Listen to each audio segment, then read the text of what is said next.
क्या हुआ? मौत को इतना नजदीक देखने से पांव कांपने लगे। एसीपी आज तक अपनी मौत को अपनी हथेली पर लेकर ही चला है, समझे? मौत से कभी डरा नहीं है वो। इतनी बड़ी बड़ी बातें हैं, अब बातों का वक्त नहीं है, अब एक्शन का वक्त है। कूदो एसीपी, छलांग लगाओ। 1 मिनट, लेकिन तुम पर कैसे विश्वास कर सकता हूं कि मेरे कूदने के बाद तुम इन तीनों को छोड़ दोगे? तुम्हारे पास और कोई चारा भी नहीं। कूदो एसीपी।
ये शो देखते वक्त तो पेट के दर्द की दवा साथ में रखनी चाहिए। हंसते हंसते पेट दर्द हो गया।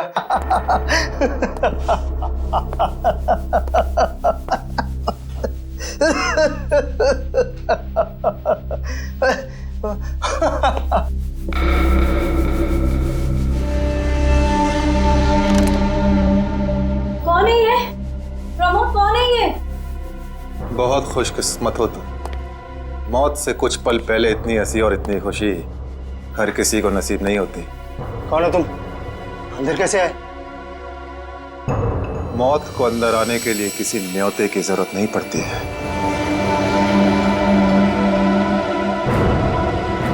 ये क्या कर रहे हो? मैंने क्या बिगाड़ा तुम्हारा? तो रुक जरा, पुलिस को। Happy birthday Tarika. Thank you Shreya. Thank you. Many happy returns of the day. Thank you Siddharth. बहुत खूबसूरत फूल है। श्रेया की चॉइस है। हाँ वो तो है, श्रेया की चॉइस तो कभी गलत हो ही नहीं सकती। हाय सिद्धार्थ। हेलो। हाय श्रेया। हाय पूर्वी। काफी देर कर दी आने में। थोड़ा ट्रैफिक मिल गया रास्ते में। अरे फ्रेडी सर, ये गपागप खा रहे हो? आप तो बोले थे डाइटिंग कर रहे हो। डाइटिंग ही तो कर रहा हूँ। इसके पहले तो मैं 5-5 प्लेटें एक साथ खा जाता था। क्या बात कर रहे हो? हमारे प्लान पे तो पानी फिर गया अभिजीत। अरे ऐसे कैसे? कुछ ना कुछ तो करूंगा मैं। कैसे? हृदय, हाँ, उस कमरे में तुम्हारा कोई वेट कर रहा है। मेरा वेट कर रहा है? हाँ। कौन? तुम जाओ तो सही। अरे जाओ।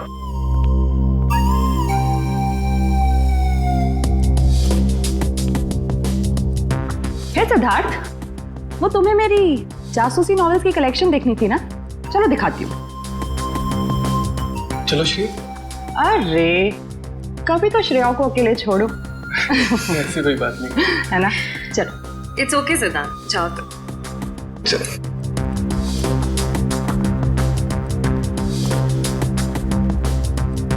अरे श्रेया, तुम यहाँ? वहाँ कमरे में कोई तुम्हारा वेट कर रहा है। कौन? अरे जाओ देखो तो सही। अरे सर,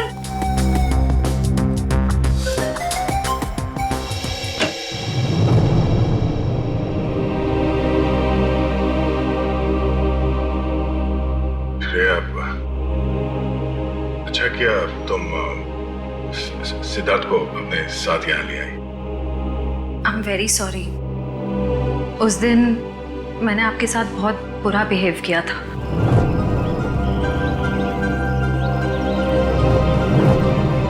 छोड़ो ना, मैं भूल गया हूँ, तुम भी भूल जाओ। काश भूल पाना इतना आसान होता। जिंदगी कितनी सिंपल हो जाती है।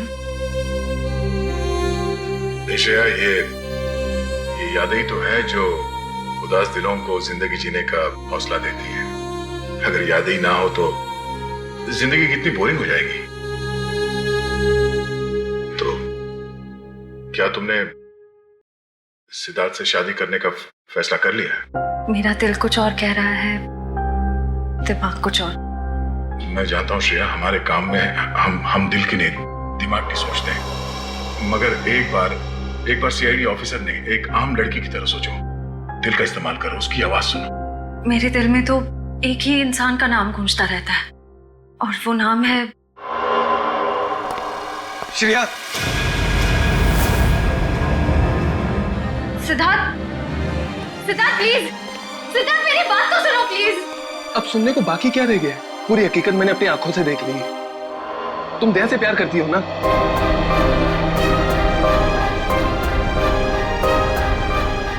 सिद्धार्थ, मैं इस बारे में तुमसे बात करने वाली थी। क्यों नहीं? सिद्धार्थ, काम इतना होता है, मौका ही नहीं मिला मुझे। मौका नहीं मिला? I just can't believe I heard that. Siddharth please मेरी बात तो सुनो। ये इतना आसान नहीं हो के। अपने आपको मेरी जगह रखकर तो सोचो, फिर पता चलेगा मैं किस अग्नि परीक्षा से गुजर रही हूँ।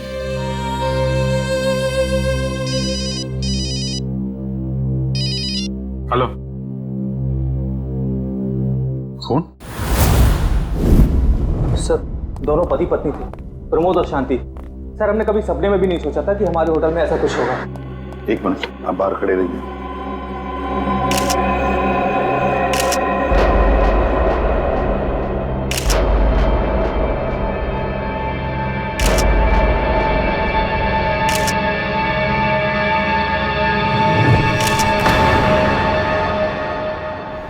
माय गॉड, दोनों की लाशें ऐसी इस अवस्था में। सर, इतने सारे केस सॉल्व किए लेकिन इस तरह का केस कभी नहीं देखा। सर, लगता है ये दोनों खूनी से विनती कर रहे थे कि वो इन्हें छोड़ दे, मगर खूनी ने जरा भी दया नहीं दिखाई। नहीं फ्रेडी, लगता है खूनी ने पहले इन दोनों को मारा और फिर यहाँ लाकर बिठा दिया, हाथ पैर बांध दिए। जिस तरह से इन दोनों को बिठाया कुर्सी में, लगता है खूनी हमसे कुछ कहना चाहता है। ये देखो, कम से कम 6-7 वार तो किए इस बेचारी पर। ऐसे इतनी बेरहमी से मारा है जैसे ये खूनी कोई सिर फिरा हो या फिर बदले की आग में ये सब किया है उसने। My God. सर, इस प्रमोद की पीठ पे भी वार किया गया है।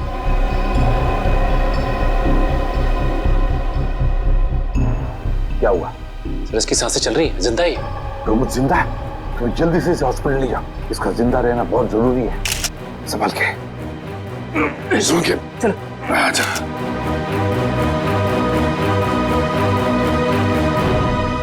एक बात बताओ, ये खूनी अंदर आया कैसे? किसी ने देखा कैसे? नहीं सर, ये सब रात में हुआ सर, और रात के वक्त इसकी ड्यूटी रहती है सर, इससे पूछिए आप। कैसे हुआ ये सब? सर, कुछ देर के लिए मेरी आंख लगी थी रिसेप्शन डेस्क के ऊपर। तुम्हें शर्म नहीं आती ये कहते हुए कि तुम्हारी आंख लगी थी ड्यूटी पर? Sorry sir. एक बात बताओ, ये दोनों प्रमोद और शांति कब से रह रहे तुम्हारी होटल में? सर, पिछले 6 दिनों से रह रहे थे और आगे भी 1 महीने रहने का प्लान था सर। क्यों, कुछ बताया इन्होंने? सर, प्रमोद जी की नई नौकरी लगी थी, नासिक से इस शहर में नए आए थे, उन्हें अपना घर नहीं मिला, इसीलिए होटल में रह रहे थे सर। ठीक है, जाओ। पंच, प्रमोद और शांति, इन दोनों की पूरी जानकारी चाहिए मुझे।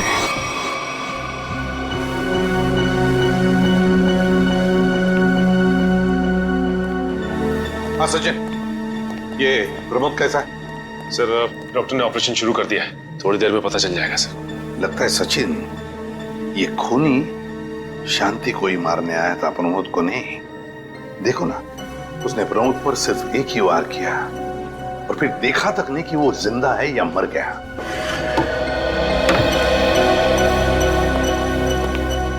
डॉक्टर साहब, कैसा है प्रमोद? हमने प्रमोद को बचा तो लिया है, मगर मगर क्या? वो कोमा में चले गए हैं। कोमा में? लेकिन डॉक्टर साहब, प्रमोद को होश तो आ जाएगा ना? हम तो अपनी तरफ से पूरी कोशिश करेंगे, मगर कुछ कहा नहीं जा सकता। Thank you. कुछ भी हो, प्रमोद होश में आना ही चाहिए। खूनी को सिर्फ प्रमोद ने ही देखा है।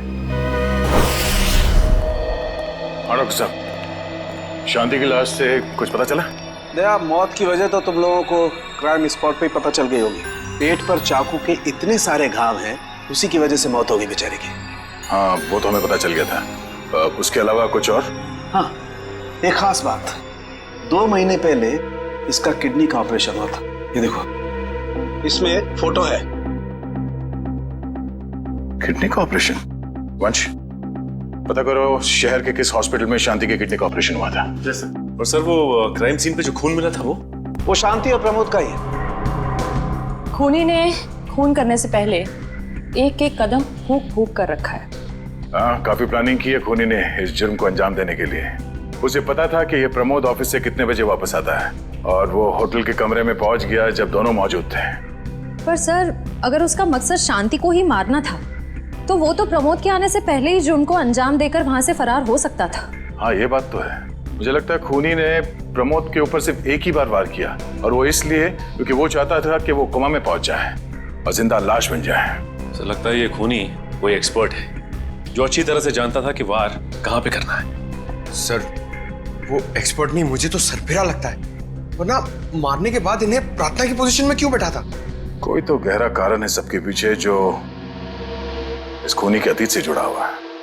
क्या प्रमोद की बीवी का खून हो गया और प्रमोद कोमा में है? जी हाँ। खैर, अब ये बताइए कि पिछले कुछ दिनों से प्रमोद का स्वभाव कैसा था? क्या वो डरा डरा रहता था या कुछ और अजीब बात? नहीं, ऐसा तो कुछ नहीं था। पर हाँ सर, मैंने उनको काम में बहुत सारी गलतियां करते देखा। साफ साफ बताइए, प्रमोद किस तरह की गलतियां कर रहा था? बेसिक अकाउंटिंग की गलतियां। मुझे तो हैरानी हो रही थी कि इतने काबिल और इतने क्वालिफाइड इंसान ऐसे बच्चों वाली गलतियां कैसे कर सकता है कोई। वो तो अच्छा हुआ कि मैंने उनकी गलती देख ली, वरना पूरी अकाउंट शीट खराब हो जाती। सर, मुझे तो लगता है उन्हें काम आता ही नहीं था। ऐसा कैसे हो सकता है? वो जिस कंपनी से आए थे वो तो बहुत बड़ी कंपनी थी, और कोई भी बड़ी कंपनी किसी ऐसे आदमी को अपने यहाँ नौकरी पर क्यों रखेगी जिसे उसका काम ही नहीं आता हो?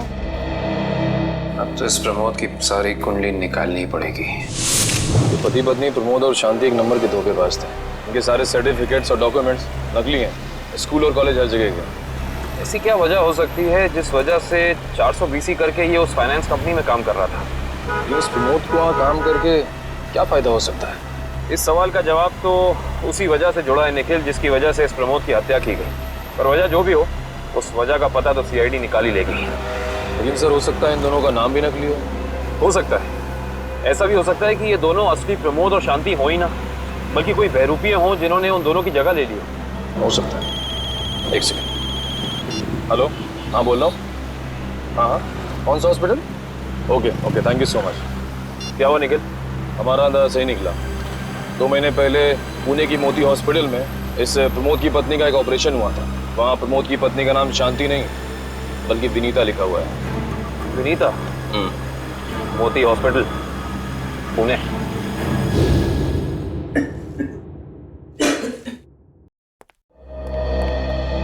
एक्सक्यूज मी, एक वक्त पे सिर्फ एक ही मरीज अंदर आएगा? हम लोग CID से। CID? मगर यहाँ मुजरिम कौन है? इसी की तलाश है हमें। एक्चुअली आपके हॉस्पिटल में 2 महीने पहले एक ऑपरेशन हुआ था, उसी के बारे में कुछ जानकारी चाहिए हमें। किसका ऑपरेशन? ये दोनों आपकी हॉस्पिटल में आए थे? ये तो मिसेस विनीता कुमार हैं। हाँ, मिसेस विनीता कुमार। और ये इनके पति, इनकी मौत हो गई? जी हाँ, विनीता कुमार का खून हो चुका है और उनके पति प्रमोद अब कोमा में है। डॉक्टर, ये बताइए कि मिसेस विनीता कुमार ने किडनी का ऑपरेशन कराया था ना? जी हाँ। हम उसके मेडिकल रिपोर्ट्स देख सकते हैं? यहाँ पे तो पति का नाम त्रिलोक कुमार लिखा है। मतलब त्रिलोक बन गया प्रमोद और विनीता बन गई शांति। इस पेपर में उनके घर का एड्रेस लिखा हुआ है। चल के पता करें, शायद कुछ पता चल जाए। नहीं निखिल, कोई फायदा नहीं होगा। इनकी पहचानों की तरह इनका एड्रेस भी नकली होगा, देखना। हाँ, हमने इन्हें ऑपरेशन के कुछ रिपोर्ट्स कोरियर की थी, मगर वो कोरियर वापस आ गए थे। डॉक्टर, ये बताइए कि इन्होंने ऑपरेशन का पेमेंट कैश में की थी या चेक से या किसी कार्ड से? इंश्योरेंस के जरिए। इंश्योरेंस? उस इंश्योरेंस कंपनी के कोई कागजात, कोई डॉक्यूमेंट्स हैं आपके पास? हाँ, इसी फाइल में होंगे। गुड।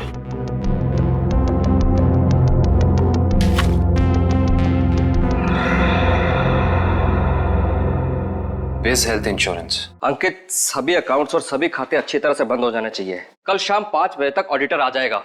हो जाएगा सर। कभी सपने में भी नहीं सोचा था कि हमारी कंपनी का अंत इतना बुरा होगा। ये किस अंत की बात कर रहे हैं आप लोग? जरा विस्तार से समझाइए। अगर आप अपने पैसे वापस लेने आए हैं तो भूल जाइए, क्योंकि जब तक अदालत अपना फैसला नहीं सुना देती तब तक हम किसी के रुपए वापस नहीं कर पाएंगे। पैसे वापस लेने नहीं, इंसाफ करने आए हैं। हम लोग सीआईडी से हैं। ओह, तो हमारी शिकायत सीआईडी वालों तक भी पहुंच गई है। शिकायत? ऐसा क्या कर दिया आपकी इस कंपनी ने? हमारी कंपनी ने नहीं, उस त्रिलोक ने आसमान की तरफ प्रगति करती हुई हमारी कंपनी के नाम को रातों रात मिट्टी में मिला दिया और हमें दिवालिया कर दिया उसने। त्रिलोक? एक सेकंड, आप इस त्रिलोक की बात तो नहीं कर रहे? हाँ, यही तो है वो। पर इसे क्या हुआ? किसी ने इसकी जान लेने की कोशिश की है। फिलहाल ये कोमा में। ये तो होना ही था, इतने लोगों को जो धोखा दिया इसने। किस धोखे की बात कर रहे हैं? हमारी कंपनी के क्लाइंट्स को झूठे सपने दिखाकर कहा कि सबके पैसे एक ही महीने में 2 गुना कर दूंगा, और सबके पैसे बटोरकर 9 तो 11 हो गया वो। और क्लाइंट हमारी कंपनी से पैसे वापस मांग रहे हैं। बैंकक्रप्ट हो गया। इतने सालों से कंपनी की बनी बनाई इज्जत मिट्टी में मिल गई। खोए हुए पैसे और खोई हुई इज्जत तो फिर से कमाई जा सकती है, पर खोई हुई जान तो वापस नहीं आ सकती ना। क्या त्रिलोक ने किसी की जान भी ली है? हाँ, हमारी कंपनी के सीईओ अनुज जी, जो कि सदमे को बर्दाश्त नहीं कर पाए और दिल का दौरा पड़ने से उनकी मौत हो गई। कहीं ये सारा हमला अनुज जी का कोई करीबी तो नहीं कर रहा है? अनुज जी की मौत का बदला लेने के लिए? हो सकता है। अनुज जी के परिवार में कौन कौन है? उनकी पत्नी सुधा, जो कि अभी सदमे में है, और उनका बेटा विक्की। विक्की? इस विक्की का फोन नंबर दीजिए जरा। विक्की के फोन का सिग्नल यहीं आसपास बता रहा है। होगी? अच्छा, अभी भी मागाधर रोड की तरफ मुड़ा है। मागाधर?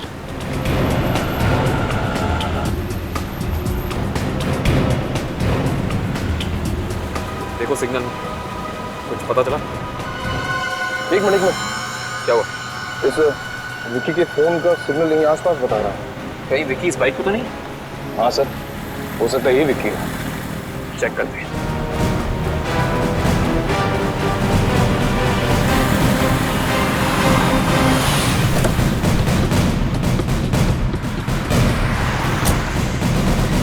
सुनो भाई साहब, तुम ही विक्की हो? हाँ, और ये क्या बदतमीजी है? तुम लोग मेरा नाम कैसे जानते हो? तुम्हारा नाम और तुम्हारे सारे कारनामों के बारे में जानते हैं हम। सीआईडी। सीआईडी? इस शहर में क्या कर रहा है? हाँ? कुछ काम था, और तुम लोग मेरा पीछा क्यों कर रहे हो? बकवास बंद कर। दो खून करके भाग रहा हो, कह रहा है सीआईडी पीछा क्यों कर रही है? मैंने कोई खून नहीं किया है। अच्छा, त्रिलोक और विनीता का खून नहीं किया तुमने? What? त्रिलोक और विनीता मर चुके हैं? ड्रामा बनकर अपना पूरा इतिहास है तेरा हमारे पास। उन दोनों ने तुमसे तुम्हारे पिता को छीना, उसका बदला लेने के लिए तुम यहाँ आए हो उनके पीछे। हाँ, मैं बदला लेने जरूर आया था, पर मैंने उनका खून नहीं किया। देख, सच बोल दे समझा, मैं अपनी शक्ल नहीं पहचान पाएगा। मैं सच कह रहा हूँ। मैंने किसी तरह उनके बारे में पता किया। मैं उनके होटल भी गया था, मगर जैसे मैं उनके कमरे की तरफ जा रहा था, मैंने उनके कमरे में एक आदमी को जाते हुए देखा। कौन सा आदमी था वो? उसके चेहरे को ठीक से देख नहीं पाया मैं। तुम्हें जो भी याद है, जितना भी याद है, साफ साफ बताओ। कद लगभग 6 फीट, ओवरकोट पहना हुआ था उसने, और उसके बाल लंबे थे यहाँ तक। हाँ, और उसने एलिगेटर शूज पहने हुए थे। Alligator shoes? हेलो, एक और खून?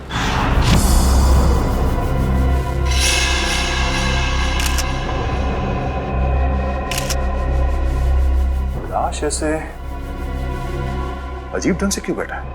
कमाल है सर, पिछले वाले केस में खूनी ने उन दोनों को होटल में चाकू मारकर प्रार्थना वाली पोजीशन में बैठाया था, और इसे गोली मार के इस तरह से। लगता है दोनों का खूनी एक ही है। गोली सीधे माथे के बीचों बीच मारी है। अगर ये सीरियल किलर होता तो इसे भी चाकू से मारता सर, क्योंकि विनीता को उसने चाकू से मारा था। इसे तो गोली मारी। हाँ, मगर लाशों को ऐसे एक ही ढंग से बिठाना क्या दो अलग अलग खूनी करेंगे? मुझे लगता है दोनों का खूनी एक ही है। और जिस वक्त इस तिग्मांशु का खून हुआ, लगता है खाना खाने ही वाला था।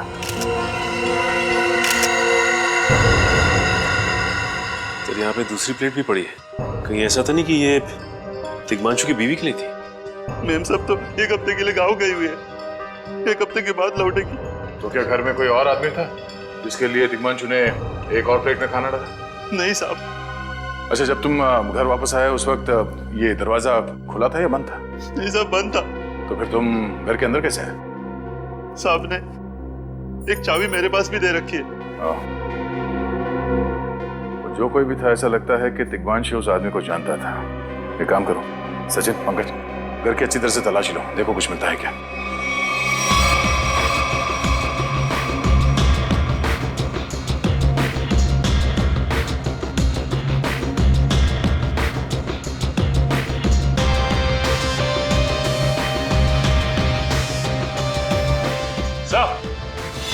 हाँ सचिन, सचिन, ये देखिए सर, यहाँ से शीशा निकाला गया है, चिटकनी खोली गई है, तो यहाँ से बाहर जाने का रास्ता भी है। मतलब कोई अंदर यहाँ इस खिड़की से आया था? बस, लेकिन इस घर में तो सेफ्टी अलार्म भी है सर। अगर यहाँ से कोई अंदर आया है तो सेफ्टी अलार्म बजना चाहिए था और सिक्योरिटी गार्ड को भी अंदर आना चाहिए था। अब इसका जवाब तो सिक्योरिटी गार्ड ही देगा।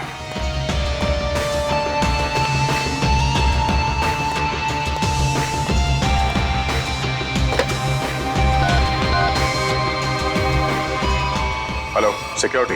अच्छा, आज दोपहर को तिग्मांशु जी के घर से अलार्म बजा था, तो फिर आप चेक करने के लिए उनके घर पे क्यों नहीं आए? ओ, ऐसी पिछले हफ्ते भी? ठीक है, थैंक यू। क्या बोला सर ये सिक्योरिटी वाला? सिक्योरिटी का कहना है कि अलार्म बजा था और उन लोगों ने घर में फोन भी किया, तो तिग्मांशु जी ने कहा कि गलती से अलार्म बज गया, इसलिए वो लोग ऊपर नहीं आए। सर, हो सकता है तिग्मांशु ने मजबूरी में कहा, खूनी ने उसके सर पे गन तान दी हो। कुछ कह नहीं सकते। बात करते वक्त अगर थोड़ी सी भी टेंशन हो आवाज में तो ये सिक्योरिटी वाले तुरंत भाप लेते हैं। दरअसल पिछले हफ्ते भी तिग्मांशु के घर से अलार्म बजा था और जब सिक्योरिटी वालों ने फोन किया था तो तिग्मांशु ने यही कहा था कि गलती से बच गया। सर, ये खूनी काफी चालाक लगता है, खेल खेल रहा है। देखते हैं, जरा देखो इस घर में कुछ और मिलता है क्या। खूनी ने कोई ना कोई सुराग जरूर छोड़ा होगा, चेक करो।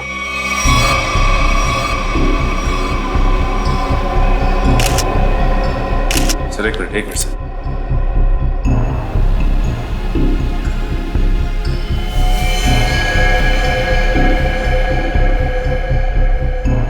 ये देखिए सर, खून। खून यहाँ कैसे?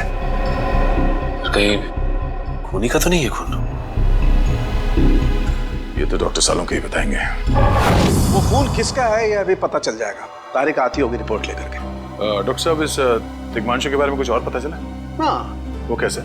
इसे गोली मारने से पहले बेहोश किया गया था। क्या? इसे बेहोश किया था? इसके खून में मुझे एक खास किस्म की दवाई के अंश मिले हैं जो अक्सर इंसान को बेहोश करने के लिए दी जाती है, और वो दवाई इसे इंजेक्शन के जरिए दी गई थी। ये देखो। सर, बहुत ही अजीब बात है। अगर खूनी इसे मारना चाहता था तो सीधा गोली मारकर इसका काम तमाम कर सकता था। फिर ये जहर की दवाई क्यों दी होगी? और सर एक और बात पता चली, तिग्मांशु जिस हालात में हमें मरा हुआ मिला था वो एंशिएंट कल्चर के हिसाब से प्रार्थना करने की पोजीशन, खाना खाने से पहले। तो फिर तो शांति और तिग्मांशु दोनों का खूनी एक ही आदमी है। ये खूनी के लिए ये हत्याएं जुर्म नहीं, एक जश्न है। इसलिए उसने टेबल पे ये प्लेटें सजाई, उसमें खाना रखा, एक अपने लिए और एक तिग्मांशु के लिए। और सर, तिग्मांशु को प्रार्थना की पोजीशन में बैठा के उसने गोली मार दी। सर, मैंने कहा था ना, ये खूनी एकदम सरफिरा है सर। हाँ सर, लगता है ये खूनी अपने आप को बहुत शक्तिशाली महसूस करता है। जिस वक्त इन सबकी गर्दनें झुकी होती हैं उसके सामने, उसे आनंद आता है। नहीं सचिन, खूनी का मकसद लोगों को अपने सामने झुकाना नहीं, बल्कि अपने लिए प्रार्थना करवाना था। क्या मतलब? ये रही उस खून की रिपोर्ट। ये खून ना ही तिग्मांशु का है और ना ही उसके घर वालों का। ये खून उस खूनी का ही है। खूनी का? मगर वहां तो हाथापाई के कोई निशान नहीं मिले और उस जगह को देख के ऐसा लगा भी नहीं कि तिग्मांशु ने सेल्फ डिफेंस में खूनी के ऊपर हमला किया होगा। वो इसलिए दया क्योंकि ये खून खूनी ने अपने मुंह से थूका था। हमें इसके खून में से इसके सलाइवा के कुछ अंश भी मिले। उसकी तबीयत खराब है क्या? हाँ, वो बीमार है। उसके खून में एथिमोलाइसिन नाम की दवाई का अंश मिले हैं और उसका कीमोथेरेपी हुआ था। इसका मतलब उसे कैंसर है, ब्रेन का कैंसर, लास्ट स्टेज का ब्रेन कैंसर। इसीलिए वो लोगों से अपने लिए प्रार्थना करवा रहा है ताकि उसकी ये बीमारी ठीक हो जाए। हमारे क्रिमिनल डेटाबेस में चेक करो, पता करो ये कोई पुराना पापी तो नहीं है।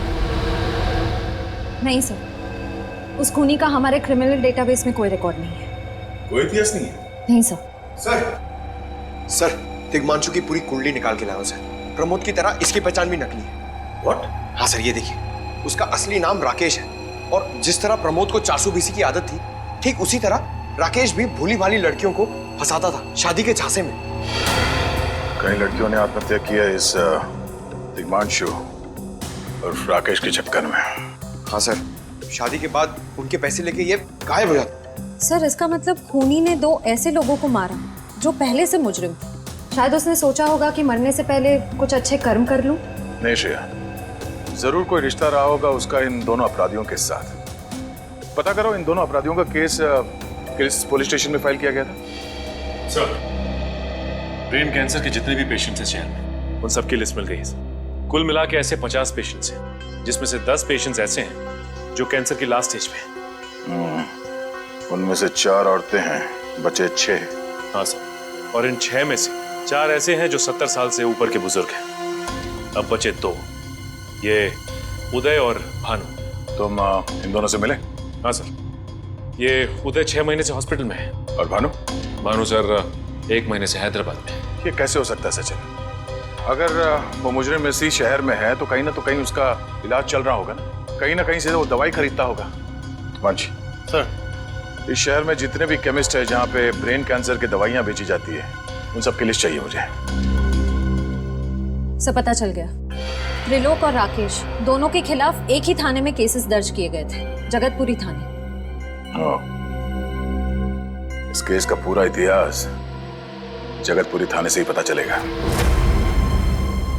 एक्सक्यूज मी, यस, आपकी दुकान पे ब्रेन कैंसर की दवाइयाँ बेची जाती हैं? जी हाँ, हमारी दुकान उन चुनिंदा दुकानों में से है जहाँ ये दवाई आपको मिलेगी। वैसे ये दवाइयाँ बहुत कम लोग खरीदते होंगे नहीं? जी, बहुत महंगी है एक्चुअली।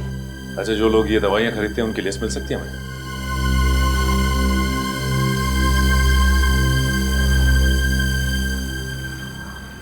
ये रही वो लिस्ट।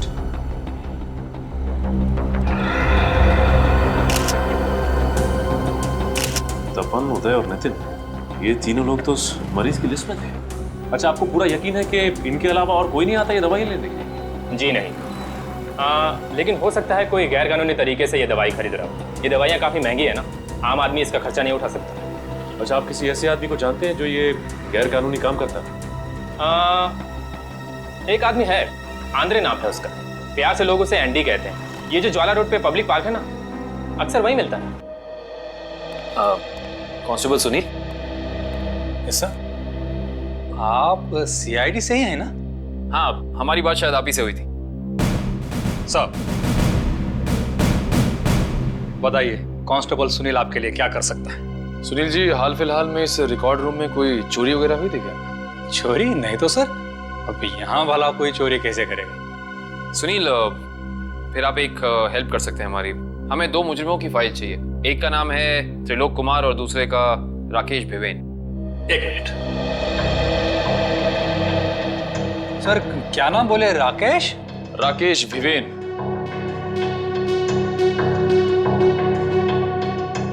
कमाल है, इसकी फाइल तो है नहीं यार। अच्छा, वो दूसरा नाम क्या बोले? त्रिलोक?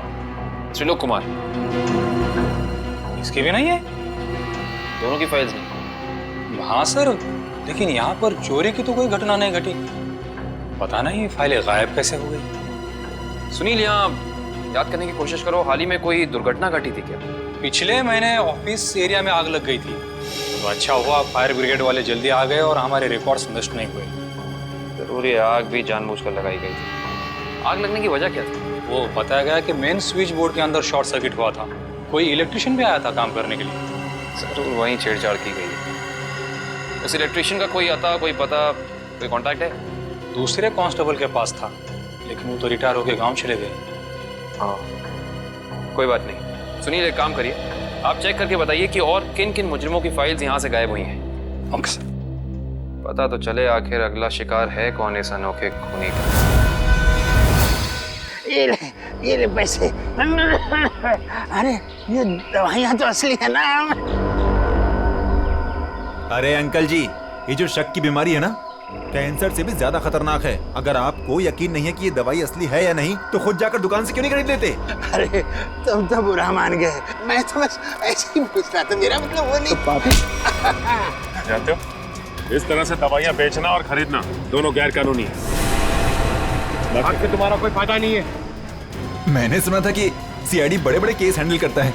मैं तो छोटा मोटा चोर हूँ, जाने दो साहब। हाँ मिस्टर छोटे चोर, ये बताओ कि तुम्हारे पास से ये दवाइयाँ खरीदने के लिए कोई ऐसा आदमी आता था जो 6 फीट लंबा था और लंबे लंबे बाल थे उसके, और वो एलिगेटर वाले शूज पहनता था? हाँ, वही जो आगे से नुकीला होता है। हाँ, आया था चिराग। आप लोग चिराग को ढूंढ रहे हो? हाँ। कहाँ मिलेगा ये चिराग? चिराग? लगता है चिराग घर पर नहीं है।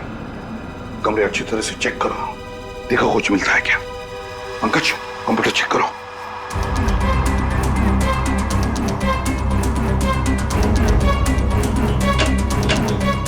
सर, ये देखिए, पूरी अलमारी गन्स और चाकू से भर रखी इस चिराग ने। My God.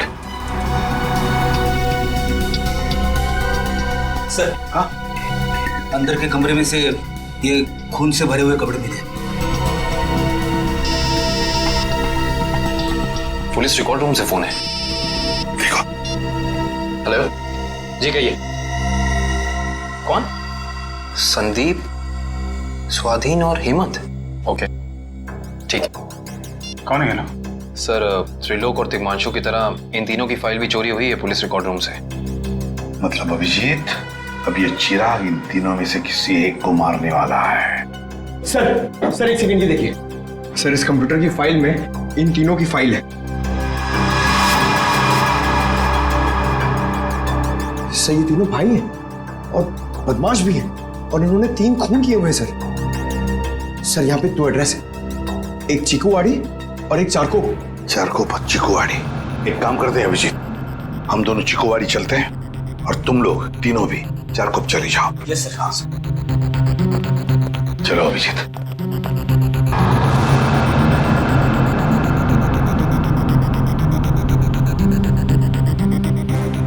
क्या हुआ सर? अभिजीत, ये पेन, ये मेरा पेन है अभिजीत। आपका पेन? यहाँ पे कैसे सर? ये पेन मैंने जग्गा को दिया था, जग्गा को। जग्गा सर? वो आपका खबरी? हाँ अभिजीत, मेरा खबरी। मगर जग्गा तो मर चुका है सर। हाँ अभिजीत, तो मर चुका है, लेकिन जिस खून में तलाशी करने में मदद की थी जग्गा ने हमारी, उस वक्त वो खून भी इसी तरह हो रहे जैसे आज हो रहे हैं। खून करने के बाद लोगों को प्रार्थना की पोजीशन में रखा जाता है। चलते हैं सर। नहीं अभिजीत, क्योंकि अभिजीत जिस तरह से वो खून किए जा रहा है, लगता है मुझे संदेशा भेज रहा है, मुझे मिलना चाहता है अकेले में।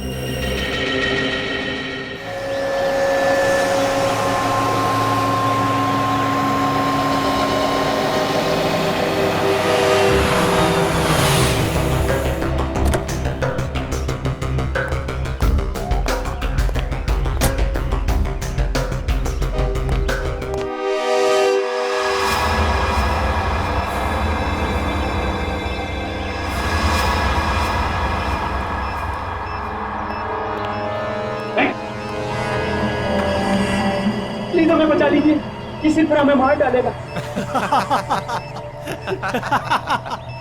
घबराओ मत, मैं इससे भी प्रद्युम्न हूं, कुछ नहीं होने दूंगा तुम्हें। इनकी बातों को ज्यादा सीरियसली मत लेना, इन्हें तो झूठे वादे करने की आदत है, और इतनी बड़ी बड़ी बातें करने से पहले एसीपी जरा मेरा इंतजाम तो देख लो। बस रिमोट के इस बटन को दबाना है और ये तीनों हमेशा के लिए बूम धरती से गायब। क्यों कर रहे हो तुम ये? क्या गलत कर रहा हूँ? हाँ बोलो। पर ये तीनों तो वैसे भी कानून से भागे हुए अपराधी है ना, तो इन्हें मारकर क्या गलत कर रहा हूँ मैं? इन्हें सजा देने का हक तुम्हारा नहीं, सिर्फ कानून का हक ही है। बस यही तो प्रॉब्लम है, जब तक तुम कानून में हो कुछ नहीं हो सकता। क्या क्या चाहते हो तुम मुझसे? पहले अपनी ये गन मुझे दो। एसीपी, मुझे अपनी गन दो, वरना मैं ये रिमोट दबा दूंगा। एसीपी, मैं 3 तक गिनूंगा। 1, 2, 3। नहीं,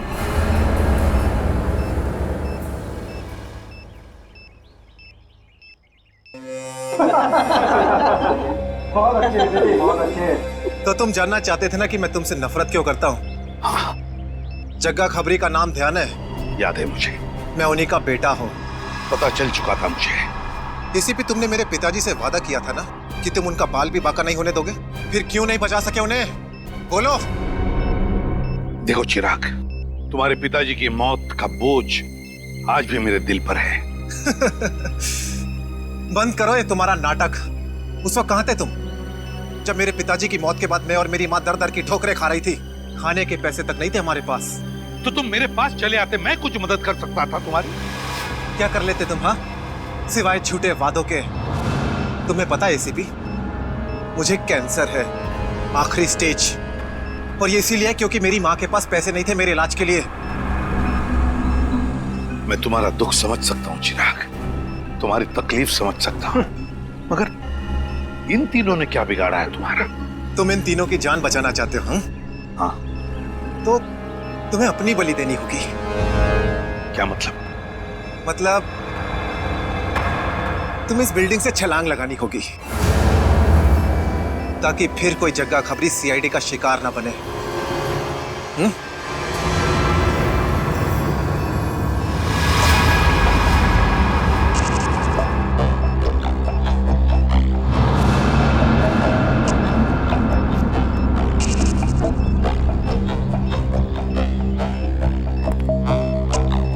ठीक है, मंजूर है।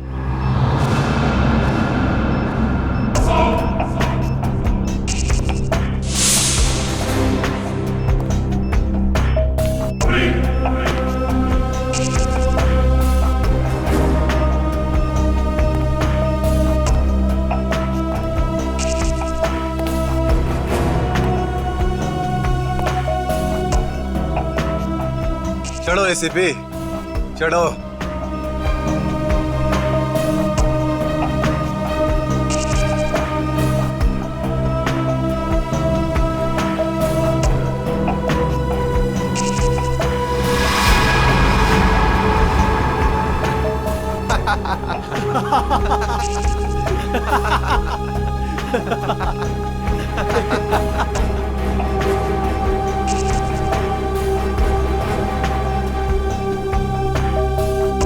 ऊपर जाकर मेरे पिताजी से माफी जरूर मांग लेना। क्या हुआ, मौत को इतना नजदीक देखने से पांव कांपने लगे? एसीपी आज तक अपनी मौत को अपनी हथेली पर लेकर ही चला है, समझे? मौत से कभी डरा नहीं है वो। इतनी बड़ी बड़ी बातें, अब बातों का वक्त नहीं है, अब एक्शन का वक्त है। कूदो एसीपी, छलांग लगाओ और अपनी ये बेहतरीन जिंदगी को अलविदा कह दो। चलो। 1 मिनट, मैं जरूर कूदूंगा, लेकिन तुम पर कैसे विश्वास कर सकता हूं कि मेरे कूदने के बाद तुम इन तीनों को छोड़ दोगे? तुम्हारे पास और कोई चारा भी नहीं है। कूदो एसीपी, वरना मैं इस रिमोट का बटन दबा दूंगा।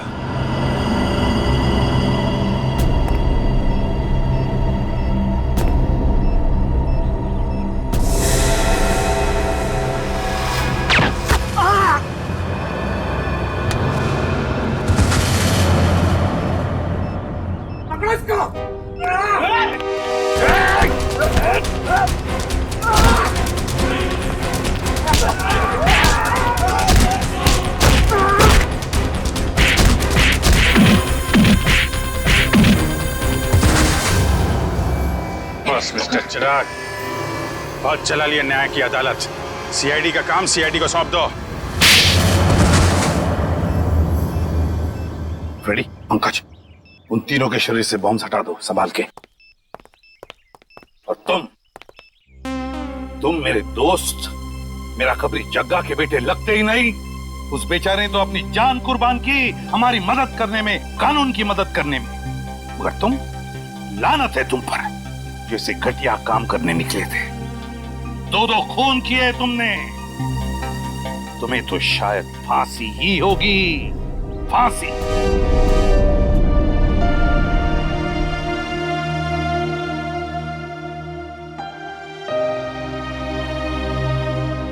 बड़े बुजुर्ग कह गए कि अगर कोई चिंता सताए तो उस चिंता को अपने कलेजे के अंदर अंगार बनने नहीं देना चाहिए। कलेजा जल जाता है। मुझे कोई चिंता नहीं सता रही है। In fact I think I am the luckiest girl in the world right now. CID में सब मेरे काम से खुश हैं। मेरे पास तुम दोनों जैसे दोस्त हैं। मेरी शादी होने वाली है। एक लड़की को और क्या चाहिए होता है? शायद प्यार। प्यार भी तो है ना मेरे पास। मम्मी पापा का प्यार, दोस्तों का प्यार और सिद्धार्थ का प्यार। जुबान की बात दिल से मेल नहीं खा रही है श्रेया। मतलब ये कि दिल की बात जुबान पे लाने का वक्त आ गया है श्रेया। वो श्रेया कहाँ गई? हाँ, जो अपने सारे डिसीजंस खुद लेती थी, जिसे पता था कि उसको अपनी जिंदगी में क्या चाहिए। हाँ श्रेया, अब वक्त आ गया है। तुम्हें किसी एक को चुनना ही होगा। और अगर तुमने एक स्ट्रॉन्ग डिसीजन नहीं लिया ना, तो उसका असर तुम्हारी जिंदगी पर नहीं, बाकी 2 जिंदगियों पर भी पड़ेगा। मैं क्या डिसीजन लूं? किसे चुनूं? उस इंसान को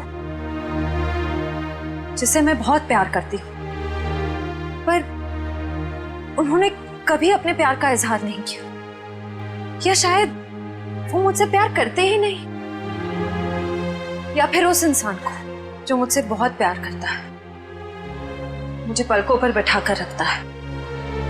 मगर यहाँ पे इम्पोर्टेंट सवाल ये है कि तुम किससे प्यार करती हो?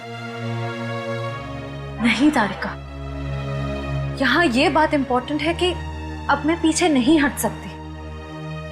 मेरे किसी भी डिसीजन से ना सिर्फ सिद्धार्थ को, बल्कि उसकी और मेरी फैमिली को बहुत दुख होगा। बच्चों जैसी बातें मत करो श्रेया। हर माँ बाप चाहते हैं कि उनके बच्चे को जिंदगी की हर खुशी मिले। तुम सिद्धार्थ के साथ खुश नहीं रह पाई तो क्या अंकल आंटी खुश रह पाएंगे? और अगर तुम खुश नहीं रही तो क्या सिद्धार्थ खुश रह पाएगा?